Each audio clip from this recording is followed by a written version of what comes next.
क्या आपकी गाड़ी भी 10 साल पुरानी हो चुकी है और क्या आप दिल्ली एनसीआर में रहते हैं? अगर हाँ, तो ये खबर आपके लिए बेहद जरूरी है। दरअसल एक लग्जरी रेंज रोवर के मालिक को मजबूरी में अपनी कार बेचनी पड़ी है और वजह है दिल्ली सरकार का एक सख्त नियम। क्या है पूरा मामला, आइए जानते हैं इस रिपोर्ट में।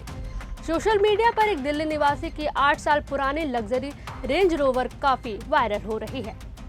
कार मालिक रितेश गंडोत्रा का दावा है कि उनकी कार अभी भी 2 लाख किलोमीटर तक आराम से चल सकती है, लेकिन कोविड लॉकडाउन के दौरान 2 साल खड़ी रही ये कार अब उन्हें औने पौने दाम पर बेचनी पड़ रही है और इसकी वजह है सरकार का नया नियम, एंड ऑफ लाइफ व्हीकल नियम।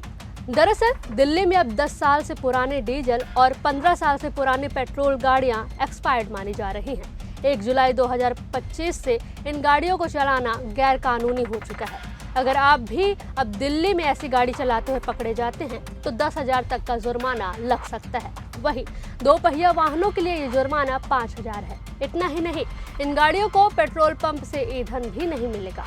अब सवाल ये उठता है कि क्या इन गाड़ियों को सिर्फ कबाड़ में ही बेचना एकमात्र विकल्प है? जवाब है नहीं। पुरानी गाड़ियां अब भी चल सकती हैं, लेकिन दिल्ली एनसीआर से बाहर।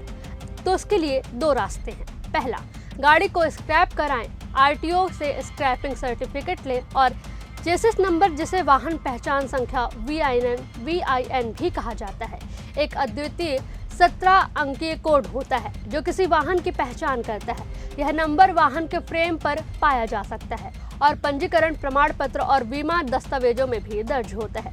चेसिस नंबर का उपयोग वाहन के इतिहास, निर्माता और मॉडल को ट्रैक करने के लिए किया जाता है। वाहन को स्क्रैप में देने से पहले मालिक को यह सुनिश्चित करना होगा कि कार का चेसिस नंबर हटा दिया गया है। आरटीओ ऑफिस से स्क्रैपिंग का सर्टिफिकेट हासिल करने के बाद स्क्रैप किए गए वाहन के प्रूफ के साथ चेसिस नंबर को आरटीओ में देना होगा। MORTS द्वारा निर्धारित दिशा निर्देशों के अनुसार ऑफिशियल स्क्रैप डीलर को आपके वाहन से संबंधित सभी दस्तावेजों की एक डिजिटल और हार्ड कॉपी चाहिए होगी। इसलिए गाड़ी को केवल सरकारी अनुमोदित स्क्रैपर को ही दे।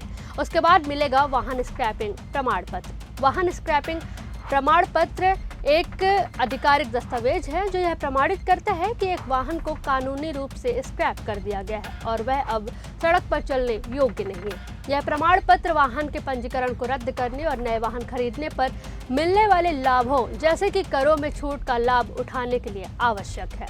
दूसरा, गाड़ी को दूसरे राज्य में ट्रांसफर करें, जिसके लिए सबसे पहले दिल्ली सरकार से NOC लें, फिर दूसरे राज्य में रजिस्ट्रेशन करवाएं। ध्यान रहे, हर राज्य के नियम अलग अलग हैं। राजस्थान, उत्तर प्रदेश, बिहार, महाराष्ट्र जैसे कई राज्यों में पुरानी गाड़ियों का फिर से रजिस्ट्रेशन करवाया जा सकता है, लेकिन कुछ जिलों में यह पूरी तरह बैन है, जैसे राजस्थान के अलवर और भरतपुर, क्योंकि ये NCR में आते हैं। वहीं उत्तर प्रदेश में 28 जिलों में भी रजिस्ट्रेशन नहीं किया जा सकता। महाराष्ट्र के सिर्फ 26 जिलों में ही डीजल गाड़ियों का रजिस्ट्रेशन होता है। तो अगर आपकी गाड़ी दिल्ली में 10 साल की हो चुकी है तो स्क्रैपिंग का रास्ता चुनें या फिर दूसरे राज्य में ट्रांसफर करें, वरना हो सकता है आपकी कीमती कार भी कबाड़ का हिस्सा बन जाए। आपको ये जानकारी कैसी लगी? क्या आपकी भी गाड़ी इस नियम से प्रभावित हो रही है? हमें कमेंट करके जरूर बताएं। वीडियो को लाइक, शेयर व चैनल को सब्सक्राइब करना ना भूलें।